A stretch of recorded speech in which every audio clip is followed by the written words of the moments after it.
When the Lamb lies down on Broadway. What a record.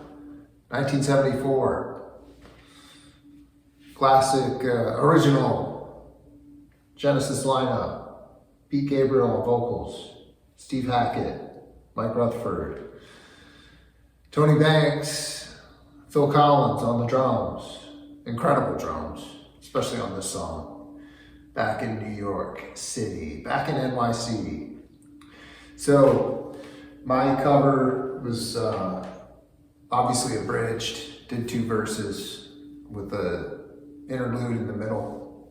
In addition to all the talent that's lacking in my cover, I'm also lacking just the awesome drums, which is one of the reasons I kind of abridged it. I couldn't come up with a drum loop that I was satisfied with that I could play like the pre-chorus, chorus stuff over.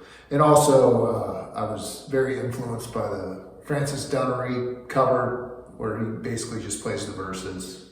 Plus I love that verse riff so much, it's so cool. And then the other thing, and it fills up a lot, obviously, you know, what I videotaped and what I recorded, I did videotape myself actually playing, but I played many guitar parts in addition to that. And I also, and a quick confession, like for a long time, I thought this was a Jeff Buckley song. Kind of my experience with Genesis was until, you know, fairly recently, it was mostly 80s Genesis where Phil Collins was the leader of the band. I knew that Peter Gabriel was in the band originally, but never got deeply into that music. That's changed quite a bit over the last couple of years. That early Genesis is just so good. Other inspiration for my cover was what Jeff Buckley did with the tune. Like I said, for a long time I thought it was a Jeff Buckley tune just because he did a demo of it on you know, that second disc for Sketches for My Sweetheart, The Drunk. So in his demo he has some really cool loops that fill up a lot of space. So I recorded some guitar loops that, in that spirit, just to try to fill up a lot of space. But like I said, the verse riff is really cool. And also influenced by Jeff Buckley, I slowed the tune down a little bit. And I also did that because I've heard, I listened to a bunch of, well, not a bunch, there's a couple live recordings of Genesis, one with Peter Gabriel, one with Phil Collins singing the song. And it seemed to me like they slowed the song down a little bit when they performed it live. So I went ahead and did that as well. But yeah, Genesis, I mean, you think about it, those guys were so young when they were doing all that stuff in the early 70s. I think Peter Gabriel, I think they were all born in 1950 except for Phil Collins was born in 51. So this record came out in 74.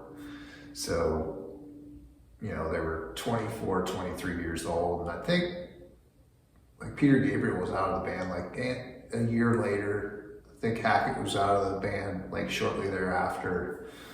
So they're, you know, 25 and they're already done and they have just this body of music that is just incredible.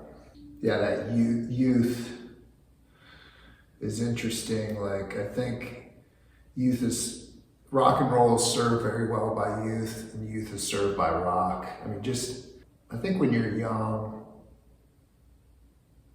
you just don't recognize maybe limitations as much as you get older and you get a little more humbled. I don't know. It's a theory, but you listen to that Genesis stuff and it doesn't seem like they're questioning themselves a lot. They're just being creative, which is a really cool thing. But yeah, great tune. Like I said, the record, The Lamb Lies Down on Broadway, well worth it. Great tunes throughout Genesis.